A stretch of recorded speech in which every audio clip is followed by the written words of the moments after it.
ஆச்சரியப்படணும். அநேகருடைய கண்களுக்கு ஆச்சரியம் ஆயிற்று. இது எப்படி ஆயிற்று? இது கர்த்தராலே ஆயிற்று. ஸ்தோத்திரம். அதை நீங்க சொல்லணும், உங்க நாவினாலே சொல்லணும்னு சொல்லிதான் ஆண்டவர் நம்மளை ரட்சித்து ஆண்டவர் உள்ளே கொண்டு வந்து வைத்திருக்கிறார். இல்லையா? சொல்லுவோம் சத்தம் அல்லேலூயா. இது எப்படி ஆயிற்று? இது கர்த்தராலே ஆயிற்று.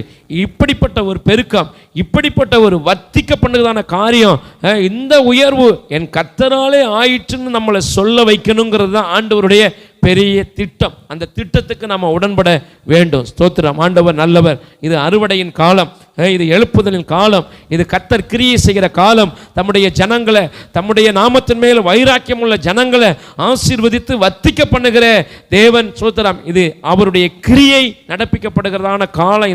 இந்த காலத்தில் நம்மளை ஆண்டவர் வர்த்திக்க பண்ண, நம்மளை பெருக பண்ண, அவர் வைராக்கியம் நிறைந்தவராக நம்மோடு கூட அவர் ஸ்தோத்திரம் பேசுகிற தேவனாக இருக்கிறார். அப்படிப்பட்ட தேவன் என்ன செய்கிறாரா?